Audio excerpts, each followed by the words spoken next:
आप सबको मेरा सादर प्रणाम। आज हम ब्राह्मणों की महिमा, ब्राह्मणों को भूदेव क्यों कहा जाता है, वो साक्षात देव क्यों माने जाते हैं और हमें भगवान के सारे कार्यों में ब्राह्मण पंडित की आवश्यकता क्यों पड़ती है, आइए जानते हैं। पुरुष की देह में नाभि से ऊपर का भाग अत्यंत पवित्र माना गया है, उसमें भी मुख प्रधान है। ब्राह्मण ब्रह्मा के मुख से उत्पन्न हुआ है, इसलिए ब्राह्मण सबसे उत्तम है। यह वेद की वाणी है। ब्रह्मा जी ने बहुत काल तक तपस्या करके सबसे पहले देवता और पितरों को हव्य यानी हवन तथा कव्य यानी पिंडदान पहुंचाने के लिए और संपूर्ण संसार की रक्षा करने के हेतु ब्राह्मण को उत्पन्न किया।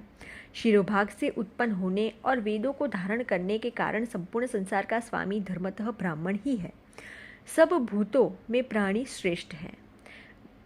प्राणियों में बुद्धि से व्यवहार करने वाले पशु आदि श्रेष्ठ है। बुद्धि रखने वाले जीवों में मनुष्य श्रेष्ठ है और मनुष्यों में ब्राह्मण, ब्राह्मणों में विद्वान, विद्वानों में कृतबुद्धि और कृतबुद्धियों में कर्म करने वाले तथा इनसे ब्रह्मवेत्ता ब्रह्मज्ञानी श्रेष्ठ है। ब्राह्मण का जन्म धर्म संपादन करने के लिए और धर्माचरण से ब्राह्मण ब्रह्मत्व तथा ब्रह्मलोक को प्राप्त करता है। जिस ब्राह्मण के वेदादि शास्त्रों में निर्दिष्ट गर्भधान, पुंसवन आदि 48 संस्कार विधिपूर्वक हुए हो, वही ब्राह्मण ब्रह्मलोक तथा ब्रह्मत्व को प्राप्त करता है। संसार ही ब्रह्मत्व प्राप्ति का मुख्य कारण है, इसमें कोई संदेह नहीं है।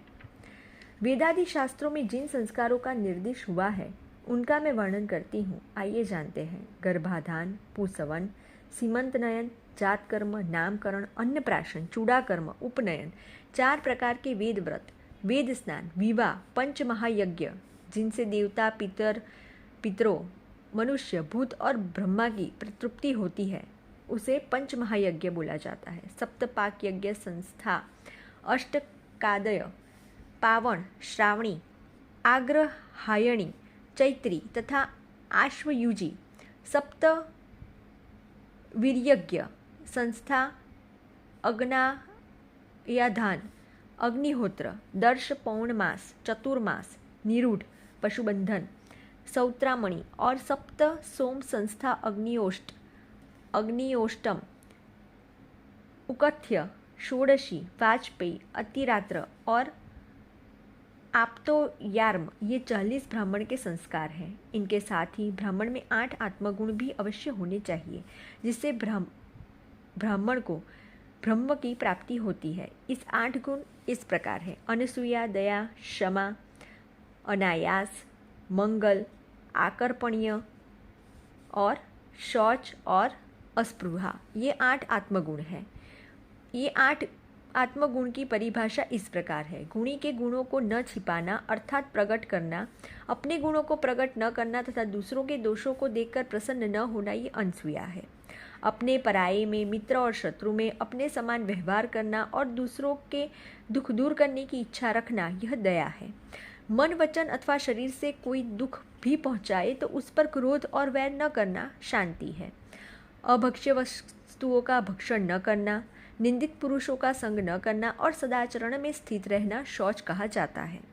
जिन शुभ कर्मों के करने से शरीर को कष्ट होता है, उस कर्म को हठात नहीं करना चाहिए, यह अनायास है। नित्य अच्छे कार्यों को करना और बुरे कर्मों का परित्याग करना, यह मंगल गुण कहलाता है। बड़े कष्ट एवं परिश्रम से न्यायोपार्जित धन से उदारता पूर्वक थोड़ा बहुत नित्य दान करना आकर्षणीय है। ईश्वर की कृपा से प्राप्त थोड़ी सी संपत्ति में भी संतुष्ट रहना और दूसरों के धन की किंचित भी इच्छा न रखना, ये अस्पृहा है। इन 8 गुणों और पूर्वोक्त संस्कारों से जो ब्राह्मण संस्कृत हो, वह ब्रह्मलोक तथा ब्रह्मत्व को प्राप्त करता है।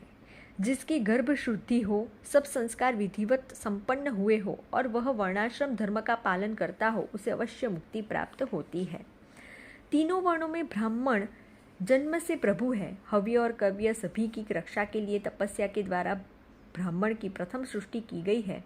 देवगण इन्हीं के मुख से हव्य और पितृगण कव्य स्वीकार करते हैं, अतः इनसे श्रेष्ठ कौन हो सकता है। ब्राह्मण जन्म से ही श्रेष्ठ है और सभी से पूजनीय है। जिसके गर्भाधान आदि 48 संस्कार शास्त्र विधि से संपन्न होते हैं, वही सच्चा ब्राह्मण है। द्विज की पूजा कर देवगण स्वर्ग फल भोगने का लाभ प्राप्त करते हैं। अन्य मनुष्य भी ब्राह्मण की पूजा कर देवत्व को प्राप्त करते हैं। जिस पर ब्राह्मण प्रसन्न होते हैं उस पर भगवान विष्णु प्रसन्न हो जाते हैं। वेद भी ब्राह्मणों के मुख में सन्निहित रहते हैं। सभी विषयों का ज्ञान होने के कारण ब्राह्मण ही देवताओं की पूजा, पितृ कार्य, यज्ञ, विवाह, वहिनी कार्य, शांति कर्म, सवसत्ययन आदि के संपादन में प्रशस्त है। ब्राह्मण के बिना देव कार्य, पितृ कार्य तथा यज्ञ कर्मों में दान, होम और बलि ये सब निष्फल होता है।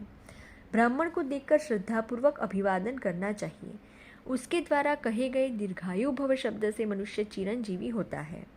ब्राह्मण की पूजा से आयु, कीर्ति, विद्या और धन की वृद्धि होती है। जहाँ जल से विप्रों का पाद प्रक्षालन नहीं किया जाता, वेद शास्त्र का उच्चारण नहीं होता और जहाँ स्वाहा, स्वधा और स्वस्ति की ध्वनि नहीं होती, ऐसा गृह श्मशान के समान है। अगर आपका मेरा ये वीडियो अच्छा लगा है तो जल्दी से मेरे चैनल को सब्सक्राइब कीजिए, लाइक कीजिए और शेयर कीजिए। नमस्कार।